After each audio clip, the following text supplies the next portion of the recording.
What's up, YouTubers? Today we're going to talk about the Three Rivers Manufacturing Shadow. Ooh, the shadow nose. I'm going to go ahead and show the flip side. You're going to notice this is in black on one side and gray on the other. They call them two-tone. I call this the Flounder edition because I kind of imagine it as a flounder. Kind of doesn't have any color on one side.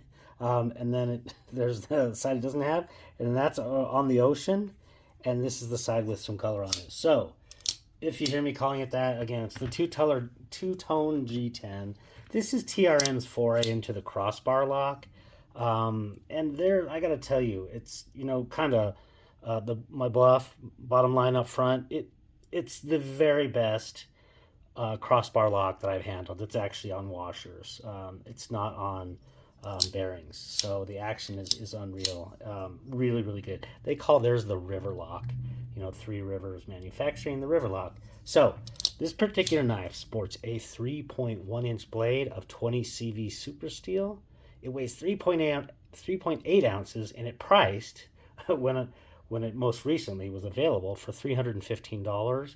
Just about a year ago exactly, it was about $280. So again, back to the inflation happening.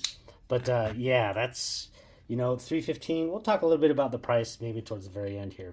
In terms of kind of some comparisons or alternatives in the crossbar lock, as well as kind of this functionality of this blade of other types that I carried this one for about 10 or 11 weeks straight, pretty much nothing else. Actually, you can kind of see, maybe you can see all the dust. I'm not sure what will show up in there. But yeah, this one, it did fantastically in terms of just a long-term carry. For all you folks on the 1 month, one knife challenge, enter checking this out. In terms of, let's bring in some comparisons though. In terms of crossbar lock, that similar blade length, just a little bit different as far as the handle goes, is the Griptilian, the Benchmade Griptilian. And you can actually get, this is the M4 version, a little bit fancier. I don't know, this is like $180. And you can get the regular S30V one for like $145. So that's a price competitive, much better. And then I'm going to bring out a couple others, which are one knife, but two different blade shapes. The Hogue Deca. This one is in 20 CV, and that one was $170 with G10. And then you can get the one with Magna Cut, which comes in the F, or what basically the injection molded plastic. Those go for like $135 or whatever. So you can definitely save some money there. You get Magna Cut steel and so forth. But if you kind of take a look at where this blade shape is, it's kind of very much as far as the flat and then the belly, the regular clip point. But then if you kind of layer it up here, it's got that, that top cutoff. So, that's kind of the Hogue Decas that, in all honesty, the performance was very similar. The blade stock was just about the same. I want to say this was 0.09, or no, but this was they're both close to 0.08 inches or 0.09. Very, very thin blade stock. So in terms of the performance, that is how good it was. And then in terms of another TRM knife, the Atom is, again, same blade stock, very thin, really good cutting performance. This one's much thinner in hands. Let me go ahead and show that one. You can see it's just a lot thinner in hand and in pocket. Very lightweight. Yeah, that's one that I really, I would choose the Shadow all day long, by the way, over that one. That one goes for $280, again, when it was last available. TRM knives go pretty quick and fast. And then kind of the last one, what was my previous carry for about 2 months, this knife shape, this blade shape, other than the Kunwu Padre just has much more belly swoop there, all belly swoop. But this nice, useful tip with that little kind of short clip point there. In hand, they both have the forward choil there. So in hand, again, that I was like, oh yeah, they're flat in pocket, flat in hand. But this one has nice chamfering. This one has nice radiusing. We'll talk about that in a sec. But I was like, I know it's a frame lock, titanium, but I got to tell you, it was very similar. If I was looking for something, and it's kind of a little bit hefty in hand, at 3.8 ounces versus I think that one was 4.7. And then there is one more knife. I just thought of this one. This is the Winter Blade Factor. It was just kind of similar in that this is magnetically released, and it is kind of an axis or crossbar lock. Blade shape was kind of similar, and then that tip was similar. and kind of very fun and fidgety and very, so that would be, I guess, another, possible alternative considered in here. So let's jump into this knife. It is, as far as the pros, it is fully ambidextrous, left-handed. It's just the crossbar locks are excellent, and then of course they provided the mount for the left-handed pocket clip. Excellent, thin blade stock, super thin blade stock. You saw at the beginning. And actually I will say that the heat treat, I don't know, I didn't have this one Rockwell tested, but it was very solid. 2.5 months.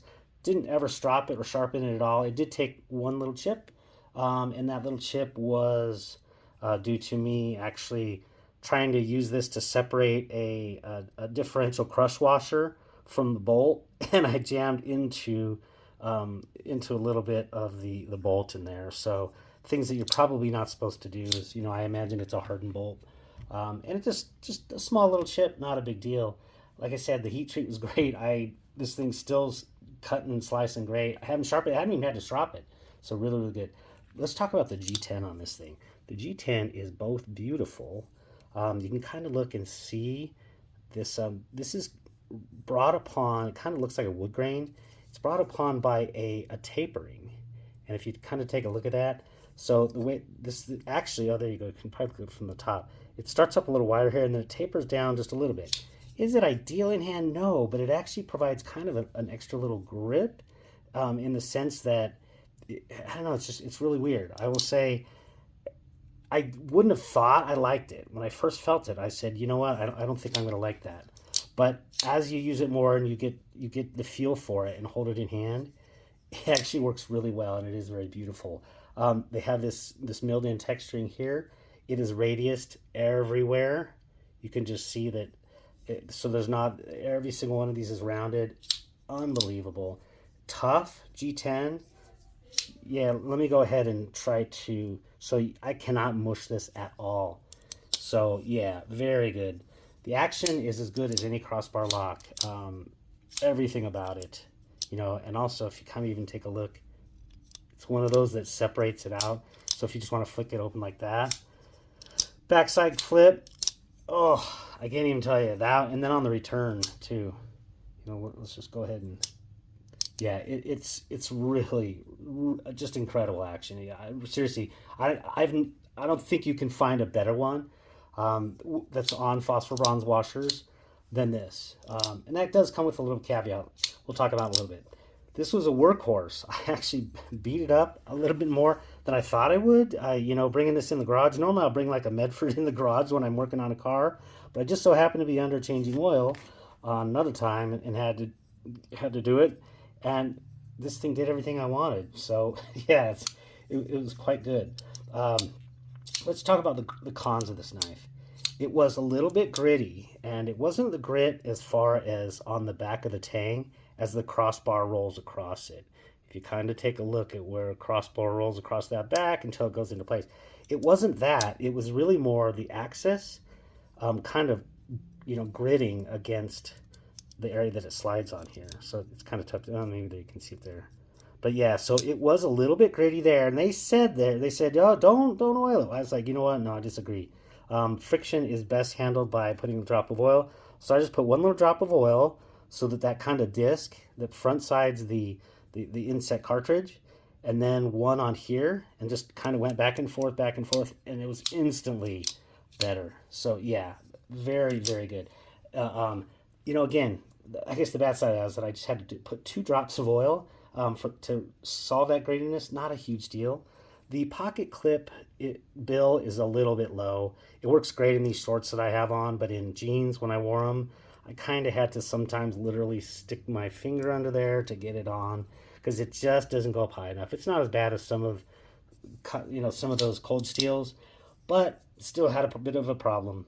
The availability and pricing of this, I guess relative price. Let's talk about the availability. These are super popular. I understand why. USA made, and it is really an excellent, excellent knife. Looks really cool. And hey, it's the Shadow, baby. But I would say the relative price comparison of this knife, I think about how it handled against the Griptilian. And albeit it's a little bit better slicer, but for S30V to get $150 current prices, Little contour handle. This might be one of those things. If you want a little bit more hand filling, that might be a better option. And then I also kind of thought about, like, for myself, the Decas. Would it be? Well, let's go ahead and squeeze this one in. I think really the clip point. Yeah, let me do the clip point because I think that it really is a little bit more like that. Its cutting behavior was just like that. Again, if you kind of take a look at those, it's I was like, it's kind of similar weighted. This one's going to be, about an ounce and change less. But in terms of that, again, you can get this one for $170 against $315. It's, so the relative price, I think compared to some other things, that is definitely going to be a little bit of a con for some folks. And then the last thing I would say is these thumb studs are a little bit too proud. They stick out literally one more. If you kind of look, they have a little stepping on them. If you look at the Benchmade has basically two little steps, and then the Hogues have like about a step and a half there. These have like, I don't know, these are like the steps of Chichen Itza. They have about 4 or 5 steps. I think they could have actually brought this one back in. It just kind of catches on your pocket as you're pulling it out, on those things. Plus, I think, they come to a little bit more of a point than I'd prefer on the return. I will say it's better. It's kind of a trade off. This is better when you're wearing gloves, to have these kind of super proud, the axis, the crossbar lock. It's not axis, crossbar lock. Um, you know, Other than that, though, really, what would I say? I would say this knife is absolutely, if you're looking for one-on washers that you don't have to worry about getting dirty or whatever, it's quite a workhorse, super thin, decent steel. I don't know if they're going to continue to use 20CV with their future models. If they're going to go to Magna Cut, maybe they already have. But I will tell you, if you're looking for something like that, the TRM Shadow is as good of one as you can find out there overall. And truly, in that context, I think the fact that you're paying, to some degree, you're talking about 100 plus more. I think for the excellence that you get here, I think it's probably worth it. Certainly, if you want to support a company. TRM's, I think, out of Pennsylvania, Three Rivers. So I hope this was of use. If not, interesting, and I appreciate the like and subscribe if it was. Have a great day. Take care.